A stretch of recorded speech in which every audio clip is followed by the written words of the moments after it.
Sí, ahora sí. Ok. Listo, gracias. Bueno, no falta nadie. Ok, nos quedamos pendiente entonces en esta parte de la clase, en los linfocitos gamma delta. ¿Qué aprendieron ahí en el texto sobre los linfocitos gamma delta? Y algo de información que ya traíamos de antes. Pues que estos iban a estar restringidos a la protección de barreras o mucosas y que iban a predominar en edades tempranas de gestación y a la inversa que los alfa-beta iban a disminuir conforme avanzaba dicha edad gestacional y después del nacimiento y los de receptores alfa-beta iban a hacer el mayor número después del nacimiento. Entonces, obviamente aquí nos habla de que estos linfocitos de gamma delta van a cumplir una función muy especial en la etapa fetal. O sea, no por algo, o biológicamente no es decir esto está, porque algo está mal, si biológicamente está bien, entonces algo deben estar ejerciendo una actividad importante en el desarrollo fetal y luego una vez que viene el nacimiento, que estaría aquí, en este punto, simplemente desde antes empieza a disminuir la cifra de linfocitos T gamma delta y empieza a aumentar la de alfa beta, que se va a mantener predominando sobre toda la vida de la persona. Y los timocitos, las células T gamma delta se van a considerar como una subpoblación de T, o sea, con una menor frecuencia o una menor presencia. Ahorita que mencionaron dónde los encontramos. Hay un dato por ahí que vimos cuando vimos las moléculas CD1. En la presentación de glicolípidos, parece ser que ahí están involucradas estas células gamma delta, reconociendo por medio de su TCR, pues precisamente estas moléculas presentadas en proteínas CD1, ¿sí? Que ya habíamos visto antes. Si vemos un poquito las moléculas, aquí estarían. Las cadenas alfa y delta están en el cromosoma 14 y las cadenas beta y gamma en el cromosoma 7. Entonces, aquí los veríamos nosotros, alfa, beta, estos serían los células T alfa, beta, y también aquí estaríamos gamma delta, las células T que tienen un receptor gamma delta. ¿Qué características tiene este receptor si lo comparamos con alfa, beta?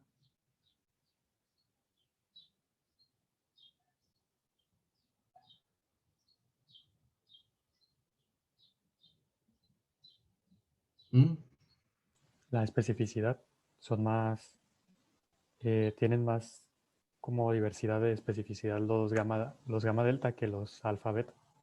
A ver, ¿no será al revés? Sí, es al revés, ¿no? Sí. Ah, ok. O sea, los alfa beta son los que tienen la gran diversidad. Ah, ok. Lo Sí. que vimos ayer de las cadenas variables, cómo se van ensamblando, son estas. Estas tienen un número más limitado. Sí, pero también tienen TCR. Obviamente estas células ya están asociadas a CD3. O sea, el CD3 estaría asociado tanto a alfa beta como a gamma delta. ¿Y qué vemos en el receptor? Dos dominios. La proteína alfa tiene un dominio constante y un dominio variable. La proteína beta tiene también un dominio constante y uno variable. Lo mismo ocurre con las proteínas TCR de gamma delta. Tienen un puente disulfuro que une ambas cadenas después de la membrana. Aquí estaría la membrana en un color más grisecito. Y son glicoproteínas, es donde vemos estas como espinas que están representadas, son carbohidratos. Entonces son glicoproteínas. ¿Algún dato más sobre estos tipos de células?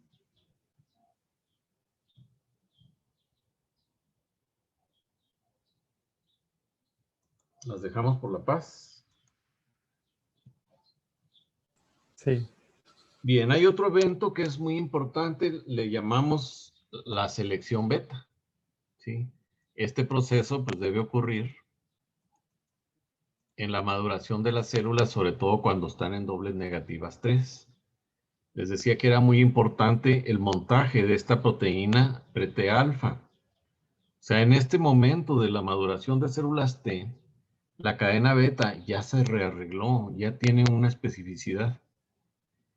Y aquí vemos cómo está asociado CD3 enseguida. Entonces, es muy importante que la señal no necesariamente mencionan que sea un antígeno.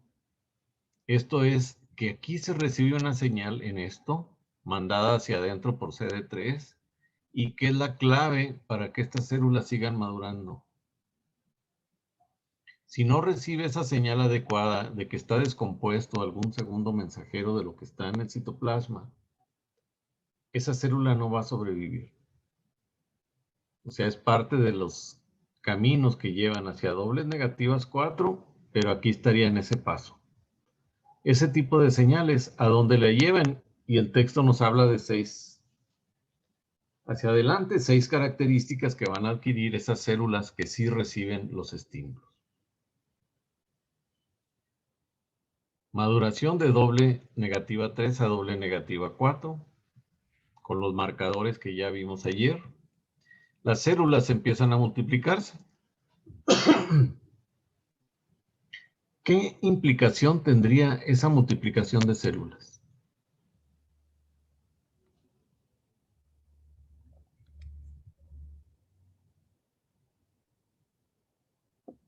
Y que es un punto bien importante en la maduración de las células T, alfa beta.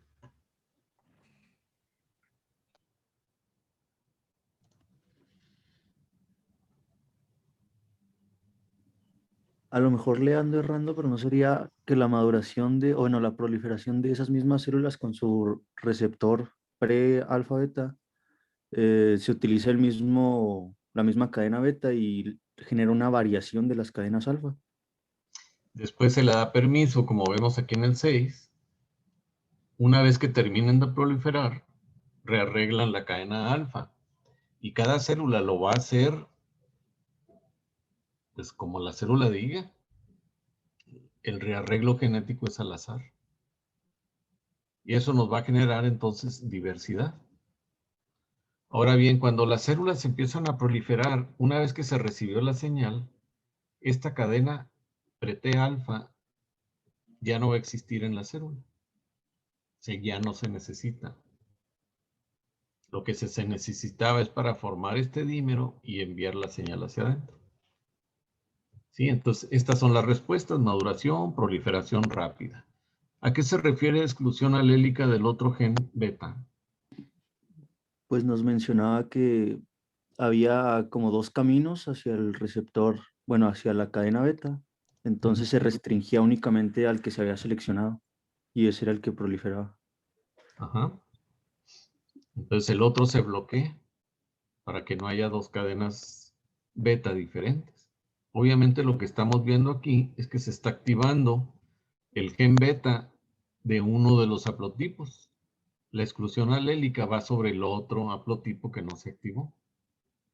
Y eso asegura que tengamos nada más una cadena beta idéntica, claro, repartida en ese receptor varias veces en la célula. Esto la lleva también a las células, incluso para brincarse hasta acá a través de dobles negativas 4 hasta dobles positivas. ¿Sí? Se cesa la proliferación de las células e inicia el reordenamiento de la cadena alfa. Esa es la selección beta. En ese caso, la proteína, esta pre-T alfa, nada más sirve para la selección beta. En todo el proceso nada más se va a utilizar aquí. Ya en las dobles negativas 4, ya no, porque estas dobles negativas 4 ya van a tener la cadena alfa ensamblada.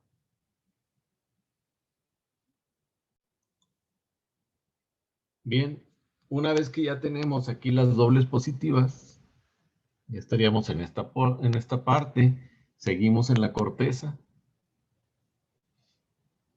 Vamos a llevar a cabo dos procesos. Uno se le conoce como selección positiva y el otro como selección negativa.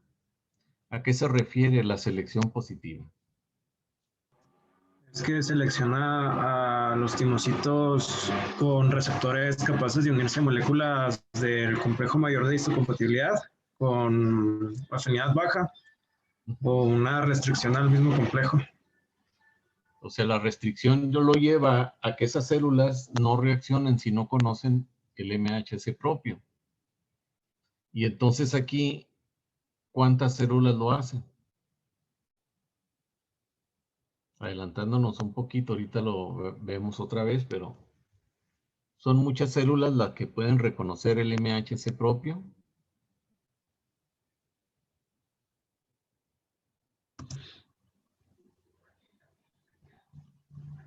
Es una, o sea, no, sería como un 5%, ¿no? Porque dice que la mayor parte de la muerte de los timocitos por apoptosis es por una falla de la selección positiva. Entonces sería un 5%, ¿no? Eso lo estamos viendo aquí. O sea, hay células epiteliales corticales que están procesando y presentando antígeno. Entonces, si presentan el antígeno y no lo reconocen el MHC propio, mueren. O sea, aquí se está llevando a cabo un proceso para hacer la restricción al MHC. Es lo de la muerte por abandono, ¿no? O muerte por abandono. Esta célula deja de recibir estímulos de sobrevivencia y entra en apoptosis. Muy bien. Doctor, Sí, yo tengo una duda ahí, mencionaba los linfocitos B tímicos también. los linfocitos B, Sí, los linfocitos B tímicos. ¿dónde están? O sea, también presentaban el MHC para la selección positiva. Ah, O... aquí las más importantes que se mencionan son las células epiteliales tímicas corticales. Ah, ok. Sí, así las mencionan. Incluso las abrevian. ¿Cómo? En el esquema está CETEC. Células epiteliales tímicas corticales. Van a ser estas que van a estar presentando entonces el antígeno. Si nos queda claro entonces lo que es la selección positiva, quiere decir que positivamente se van a seleccionar aquellas células que sí reconocen el MHC en un nivel bajo. Obviamente, este MHC tiene péptido. Entonces, se está reconociendo las dos cosas. De la selección positiva nos vamos sobre la restricción al MHC. Aquellas células que no identifican el MHC propio, muerte por abandono. Aquellas que sí reconocen un MHC propio, son rescatadas. O sea, reciben los estímulos de sobrevivencia. Ahora, la selección negativa, ¿qué es?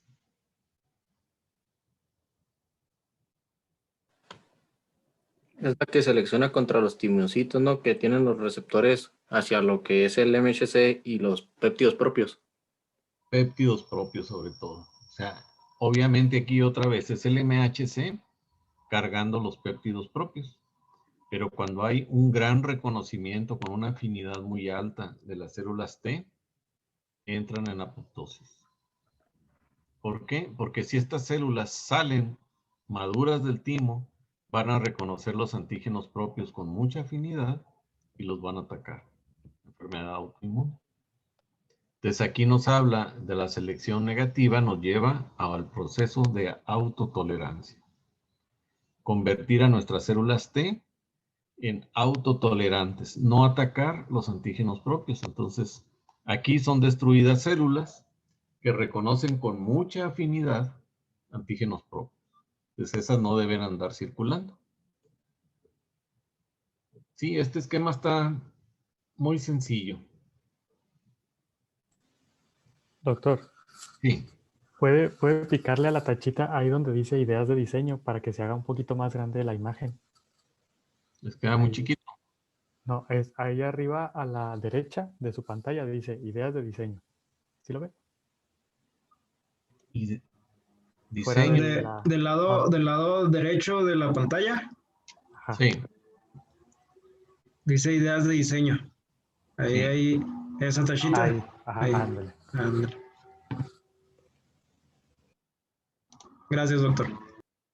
De nada, si los ven, entonces, sí estaríamos de acuerdo qué es la selección positiva, qué es la selección negativa y que la positiva nos lleva a restricción de las células al MHC propio y que la selección negativa nos lleva a la tolerancia, la autotolerancia de nosotros mismos. Y por eso el 95% o más de las células pues son destruidas ahí en el timo. Yo siempre ponía así como una semejanza, no muy acertada, pero una academia militar muy estricta, donde todos los alumnos que entran, de 100, pues solamente 2, 3 alumnos son los que se gradúan. Los demás van desertando, se van quedando en el camino. Entonces, eso es lo que debe asegurar. Si estamos hablando de que la célula T va a ser el centro de toda respuesta inmune, debe estar muy bien seguro el sistema inmune que no se va a equivocar y nos va a atacar a nosotros mismos.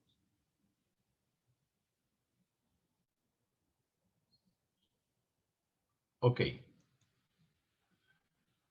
Aquí viene un experimento de Zinkernagel, Doherty, colaboradores, donde demuestra precisamente la restricción al MHC. Entonces aquí está el control, decir, esto es mi experimento, que siempre sale positivo o negativo. Entonces, el control es un ratón de la generación F1 entre dos cepas, la cepa A y la cepa B. Este ratón se infecta con un virus de la coriomeningitis linfocítica. Y luego después se sacrifica el ratón, se obtiene el vaso y se disgregan las células. Y se agregan las células a un cultivo que lleva la cepa A infectada con el virus y otro que lleva la cepa B infectada con el virus. Esto, acuérdense de Zinkernagel, que usaba mucho las sales de cromo radioactivo para medir lises de células. Entonces, en ambos ve muerte. Sí vemos por qué. O sea, por qué las células de este ratón tienen la capacidad de matar células infectadas tanto de la cepa A como de la cepa B.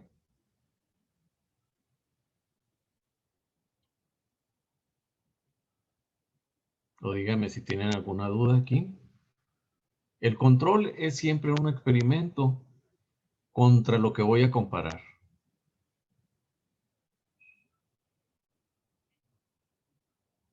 A ver, dudas con ese control.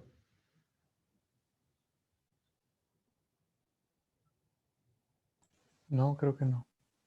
¿Está claro? Entonces vámonos al experimento. Vean, es el mismo ratón de la generación F1. Tiene dos haplotipos, el haplotipo A y el B. Sí, porque viene precisamente de una cepa A y una cepa B. Entonces, esto es su haplotipo del MHC en el ratón, H2. Los recién nacidos de estos ratones se les extirpa el timo, ¿sí? Y aparte se les da una radiación letal con rayos X. ¿Qué hace la radiación letal en un organismo? O en nosotros incluso. Pues sería, pues lo primero que se me ocurre así por radiación, pues es que da cáncer, ¿no? ¿Sí? Pero el cáncer va a De ser un poquito células, a mutaciones. más largo plazo, pero a tiempo así muy corto. Disminuir la funcionalidad del sistema inmune, ¿no? Principalmente. Sobre todo, este tipo de radiaciones como los rayos gamma o los rayos X dañan el DNA de las células. Entonces vamos a tener problemas con aquellas células que se dividen mucho. Entonces vamos a ver el enfoque que hacen aquí. ¿Para qué la timectomía? Para que el timo de este ratón no esté haciendo nuevas células T. ¿Para qué la irradiación sistémica con rayos X? Para deshacerse de las células T ya existentes. Para deshacerse de las T que ya existían en el ratón, que ya estaban maduras. Ahora vean el experimento ya en la segunda fase.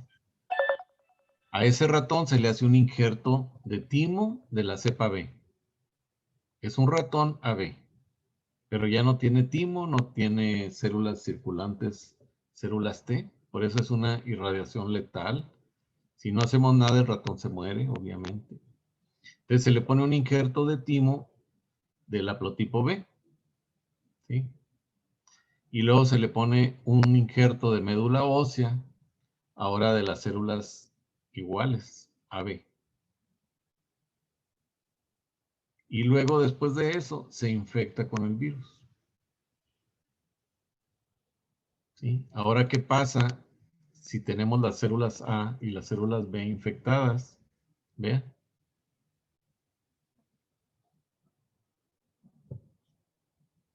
En este punto de la cepa A, ¿por qué no mata las células de cepa A? Porque como que solo se lizaron los linfocitos de la cepa B. Pero ¿qué es lo Por que la pasó? restricción del MH químico de Restricción las al MH. células epiteliales. O sea, el timo que se injertó es B. Entonces va a reconocer todos los linfocitos que entren a ese timo, van a reconocer el MHC-B. Aunque las células de médula ósea tengan A y tengan B. Sin embargo, los timocitos que entran al timo nada más se van a educar reconociendo a B. Entonces, ¿qué pasa con A? No les hace nada. ¿Qué pasa con B? Lisan la célula. Entonces se dice aquí que los linfocitos T que causaron esto aprendieron en ese injerto de timo a reconocer nada más los HLA, perdón, estoy con los humanos, los H2 del haplotipo B, no los A. Entonces es un experimento, pues ya tiene algunos años, precisamente para ver que las células aprenden esa restricción cuando pasan por el timo.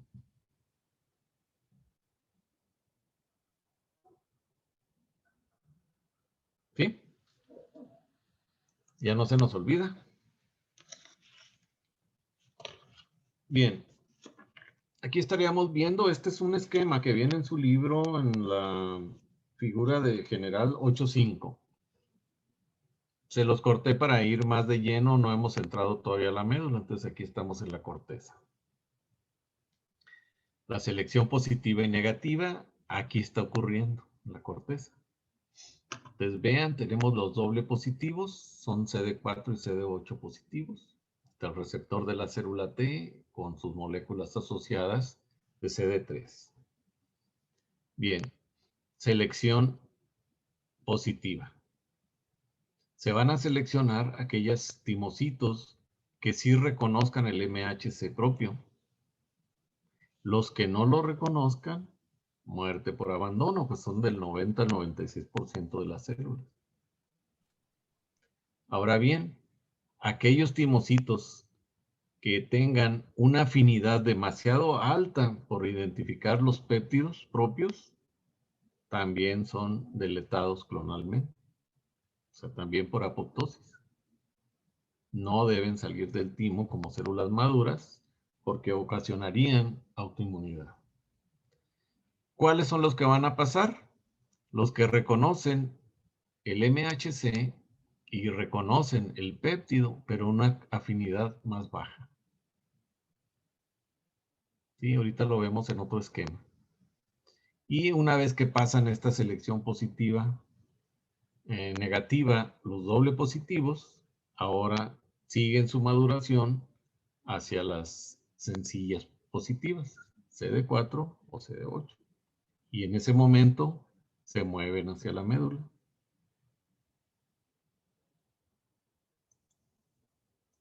Espero que este esquema nos quede un poquito más claro.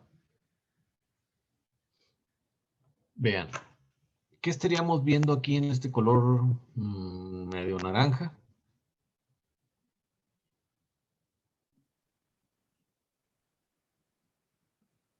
¿Qué estaríamos viendo aquí? ¿Qué selección? Selección negativa. Antígenos que Sería la positiva los que mueren por abandono. no Exacto. O sea, cuando un linfocito por su TCR tiene la incapacidad de que no identifica al péptido con el MHC. Al revés, el MHC con el péptido. Y entonces, muerte por negligencia. Y aquí vemos 90-96. Ahora vamos a ver esto. El cuadrito, triangulito, salmón. Este reconoce al revés con alta afinidad. ¿Sí? Lo mismo que los rojos, muy alto. Estos que reconocen por alta afinidad, algunos de ellos van a ser mandados a que se mueran. Pero ojo, otros se van a desarrollar como células T reguladoras, menos del 1%.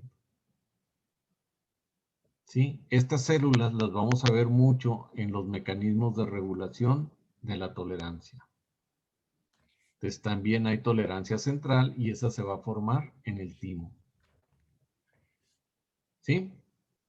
Y una cosa que es importante que lo recalquemos desde aquí. Las células T reguladoras reconocen antígenos propios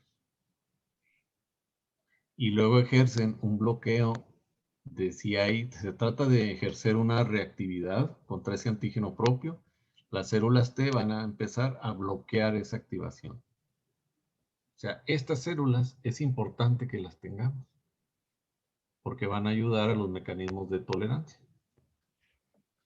Ahora aquí vemos otros, demasiado alta. Esta es la selección negativa, muerte. ¿Sí? Son deletados, son mandados a apoptosis. Y vean nada más el pedacito azul. ¿Cómo reconocen el MHC y el péptido? De una afinidad intermedia baja. Estos van a ser rescatados o seleccionados positivamente, sobreviven, y estos son los que van a terminar de madurar y salir del timo, del 2 al 5% de los linfocitos. ¿Sí? ¿Cómo la ven?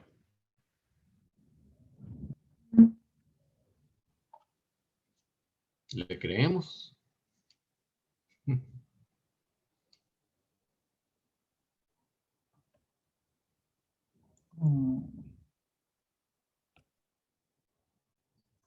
Debe ir más o menos de acuerdo a su lógica. Tienen que verle lógica a este asunto para entonces poderlo interpretar de que así está ocurriendo realmente. O sea, no aprendérselo de memoria.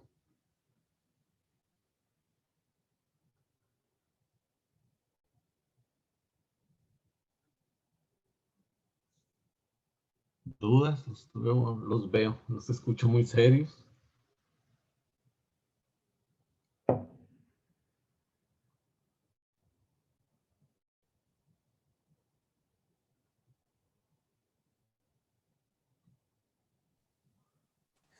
No, Doc, pues yo creo, como dice usted, de que cada quien va encontrando su lógica y relacionando las cosas. Sí, o sea, es la única forma, pues, como aprendemos. Encontrarle la lógica de lo que conocemos y luego cómo el conocimiento se va acomodando como si fueran bloques o adobes de una construcción. Ujú. Entonces ya los acomodamos en algo que incluso es muy difícil ya que se nos olvide. ¿Alguna duda?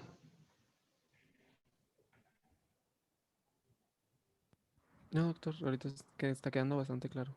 Ok. Bien. Ahora, esta es una pregunta. ¿Cómo puede el timo posiblemente deshacerse de células T en desarrollo que son autorreactivas a antígenos específicos?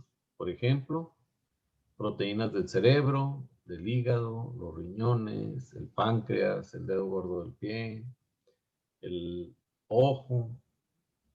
¿Cómo le hace? Porque vemos nosotros que en el timo estarían presentándose pues proteínas propias que se encuentran ahí en el timo. pero no tiene por qué estar ahí proteínas de los hepatocitos, por ejemplo, del endotelio. Bueno, el endotelio probablemente sí, pero células nerviosas, por ejemplo. ¿Cómo le hace?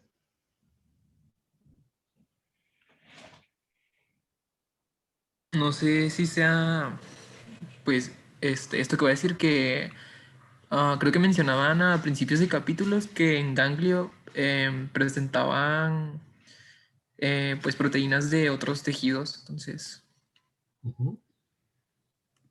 Pero aquí es en el timo. Durante Era la... por eso mismo de la proteína aire, ¿no? Ujú. Pues aquí está. Que las células epiteliales del timo, así capsulares o medulares, tenían como que esa especificidad de presentar proteínas o pues como tal los péptidos de todo el cuerpo. Entonces, la causa es esta proteína llamada AIR o regulador autoinmune, así se le dio nombre, pero se oye más bonito AIR. ¿Sí? Ya estamos acá en la médula, ¿sí? Ya con células o CD4 o CD8, pero ya no dobles positivas. Aquí las tenemos, entonces entran a la médula. Aquí vemos esta célula epitelial tímica medular. A diferencia de la que vimos arriba, que era la célula, aquí está, epitelial tímica cortical. Entonces, esta característica de aire está en estas células que no están en la corteza, están en la médula. Entonces, aquí se va a llevar a cabo una selección negativa extra por medio de estas células epiteliales y obviamente también por células dendríticas.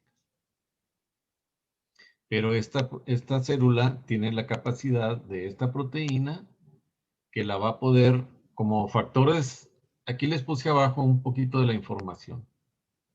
Van a estimular o activar factores de transcripción que se van a pegar en sitios muy específicos del DNA y luego sacan transcritos primarios en la RNA polimerasa. Una vez procesados, pues son RNA mensajeros. Ahora, piensen un poquito en esta célula. Es una célula epitelial tímica medular. Pero ¿cómo es su genoma?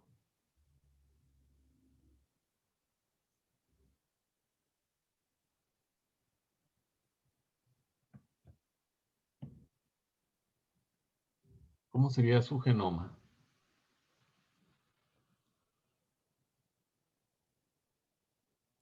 No entiendo cómo sería. ¿Sí? ¿Cómo estaría? O sea, ¿cómo estaría para nosotros pensar en que se van a expresar proteínas de hepatocito, de páncreas, de pulmón, de corazón? Pues no desarrollado, así como que todavía no tiene una especificidad. A ver, aquí sería pensar un poquito más de que no está específico. O sea, esta célula no es un hepatocito. Sin embargo, en su genoma están los genes del hepatocito.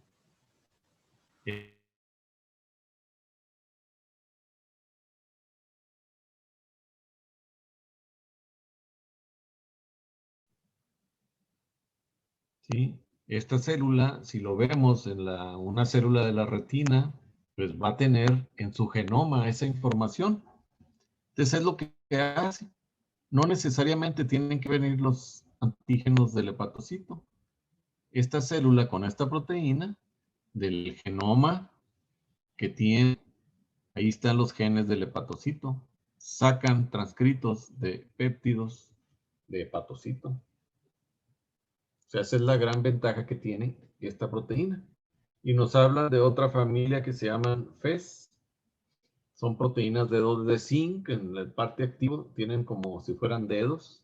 Y vamos a encontrar iones zinc asociados. Pero con que nos quedemos con la información de esta proteína aire. Entonces aquí se presentan antígenos propios de hepatocito, por ejemplo. Y si hay una célula T que lo reconoce otra vez muy fuerte, destruir. ¿Sí? Es selección negativa. Se seleccionan las que no se unen. Tanto T citotóxicas como T cooperadoras. Y la célula dendrítica pues estaría haciendo otra selección como esta que hace aquí la epitelial tímica cortical.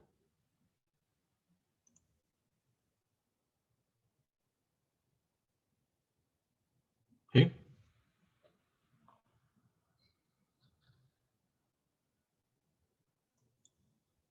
Bien. Dejando ya un poquito esto aparte, nos hablan de que hay algunos mecanismos de la tolerancia central. Esto es, la tolerancia central es la tolerancia del órgano linfoideo primario, en este caso, desde el timo.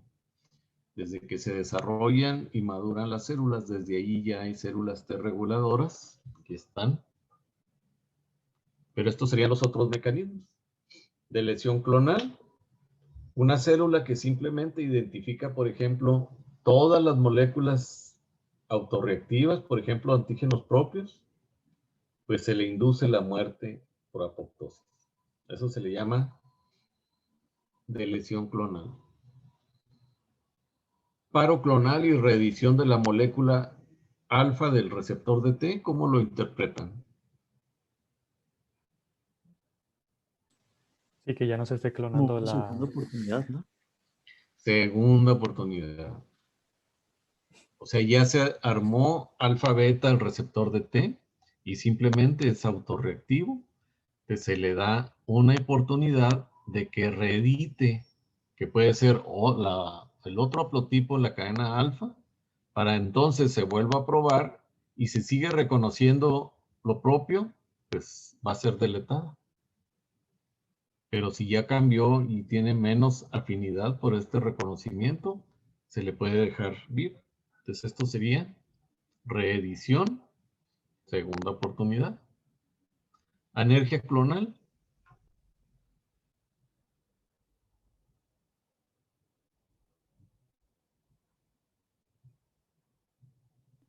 Pues aquí las células autorreactivas se desactivan.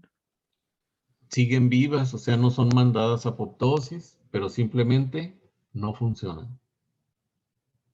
Sí, aunque le pongamos todas las condiciones para que una célula presentadora la active, no se va a activar. A eso se le llama anergia. Clonal quiere decir todas las células similares a ella van a estar anergizadas.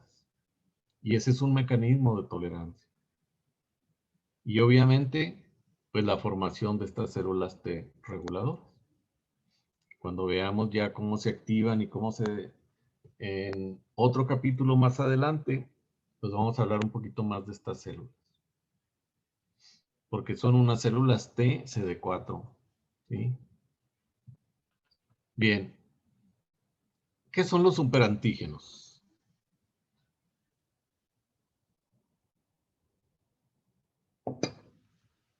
Los antígenos de Superman. Bacterianas, sí. ¿Qué son?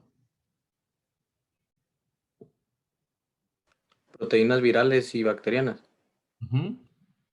¿Por qué se les llama superantígenos?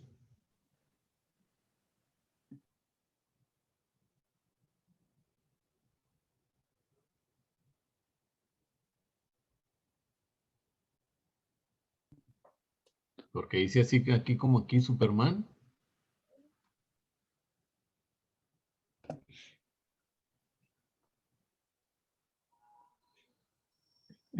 Porque son capaces de imitar las interacciones TCR de alta afinidad. Es como lo vemos aquí. Aquí veríamos nosotros el receptor de T. Acá abajo veríamos el HLA, ¿sí? El MHC. Esta es la unión que nosotros veríamos para activar una célula T, su antígeno, y que todo sea reconocido con cierta afinidad. ¿Qué pasa con los superantígenos? Se unen por la parte externa. Y entonces hacen la unión entre el TCR y el MHC. Y esta unión hace suponer a la célula T que está reconociendo algo aquí en medio, y no es cierto. Y entonces la célula T se activa.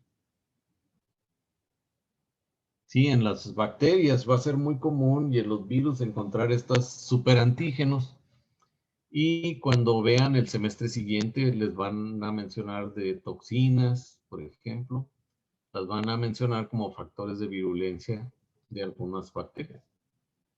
En la intoxicación alimentaria, por ejemplo, la diarrea y los vómitos, viene precisamente de la activación de superantígenos que en las bacterias se consideran como toxinas. Pero esta es la forma de actuar. Vean aquí, no tiene que ver nada la interacción del MHC con TCR, sino que el superantígeno los une y hace pensar a la célula T que está reconociendo, como en este caso, el antígeno y el MHC y se activa.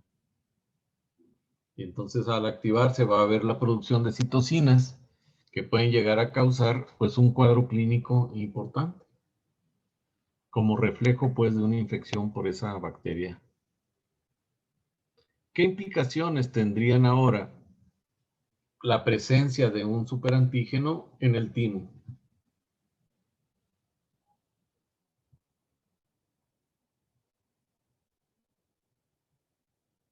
Lo que acabamos de ver. Si apareciera una infección por este estafilococo aureus y empezara a aparecer un superantígeno allí en el timo.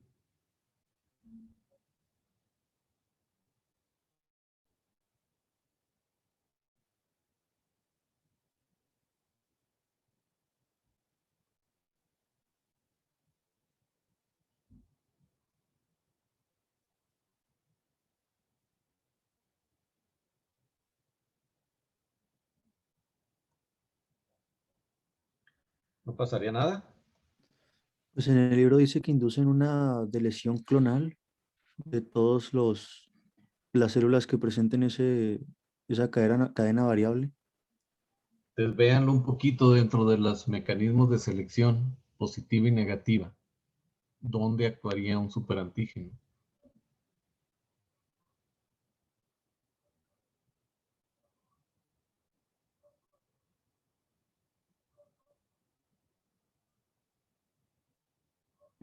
En la negativa, En la negativa. O sea, van a ser seleccionadas positivamente. Aunque no tenga que ver nada el antígeno. ¿Se fijan? Y la selección positiva va a deletar estas células T. ¿Contra qué reconocen? ¿Quién sabe? Pero van a dejar como un boquete allí en los linfocitos. ¿Por qué no es tan relevante esta situación ya en un paciente? Se le da el antibiótico, se elimina la bacteria, se acaba la toxina. ¿Por qué no es relevante en esa persona los superantígenos?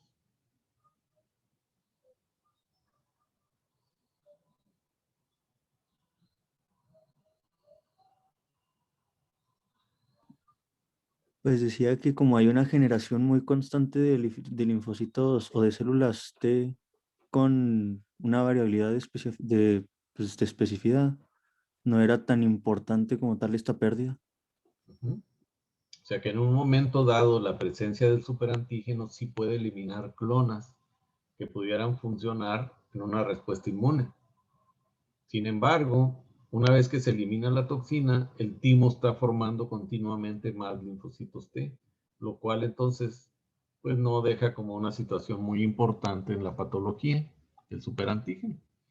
Pero sí existe esta posibilidad entonces de deletar clonas porque el superantígeno se une a ciertas regiones variables de la cadena beta, no a todas.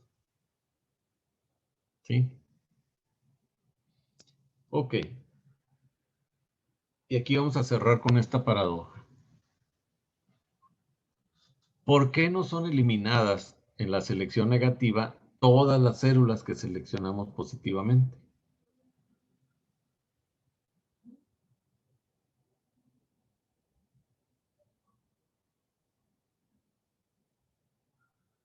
Véanlo desde este punto. Selección negativa, digo positiva. Vamos a seleccionar las células que sí reconocen MHC propio y péptido. Y eliminamos todas las que no reconocen. Ahora viene la selección negativa. Esos MHC que quedaron junto con el péptido, pues van a ser reconocidas en la selección negativa. Y entonces nos quedaría 0 células. ¿Sí le entienden la paradoja?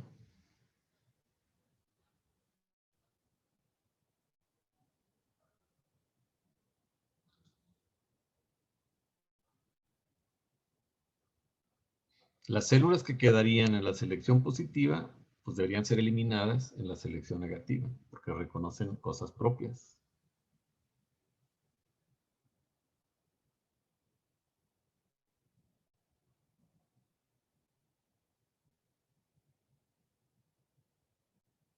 ¿Sí? Sí, pero ya esto se contrarresta con la fuerza de la afinidad, ¿no? Que es la hipótesis de la afinidad. O sea, se trata de dar de explicación de por qué no existe esta paradoja. O sea, que Ajá. sí queda este 2 al 5% de células, y una es la hipótesis de la afinidad y otra es el modelo del péptido alterado, los que tratan de explicar por qué no se eliminan una a otra. Y queda cero. Aquí tendríamos la hipótesis de afinidad, es la que acabamos de estudiar. O sea, aquí queda esta población que vemos aquí en azul, que van a ser las que van a sobrevivir. Y luego esta color melón, pues van a convertirse en células T reguladoras. Y las rojas y las naranja son eliminadas. ¿Sí? Entonces, esta hipótesis de la afinidad lo trata de explicar así. El modelo del péptido alterado, este fue desarrollado con la doctora Philippa Marrak y su marido, el John Kapler, el doctor John Kapler. Ellos están aquí en la Universidad de Colorado. Entonces, ¿ellos qué nos dicen con el modelo del péptido alterado?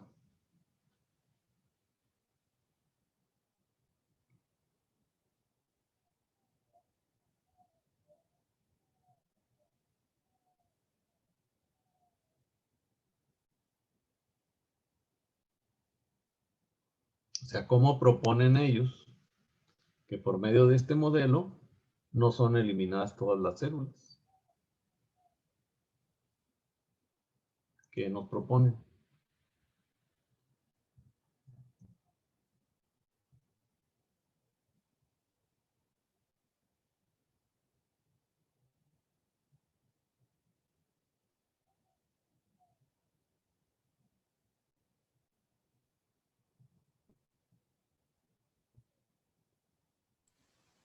Esto sí ya no lo alcancé a leer, pero es lo que viene ahí en la diapositiva, que es probable que presenten una gama distinta de péptidos de las células T en desarrollo.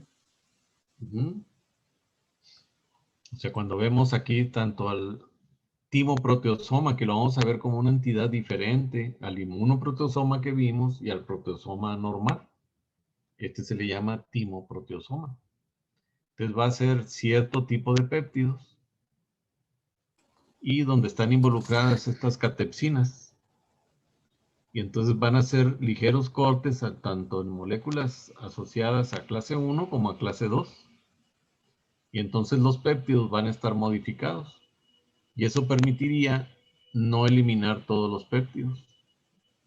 O sea, con que ya esté modificado ya no va a atacar contra esa. Sí, o está modificado, entonces si pasan, pues esos se quedan. Obviamente el péptido modificado puede ser reconocido y eliminado. Pero si no es reconocido, porque aquí habría dos variantes, el modificado y el normal. Entonces como que da más diversidad en la presentación de antígeno. Y obviamente en que queden vivos algunos linfocitos T que no lo reconozcan. Y eso da posibilidades de que estas no sean cero. Entonces se habla de que uno no excluye al otro, sino que los dos en realidad explican esto que está ocurriendo aquí.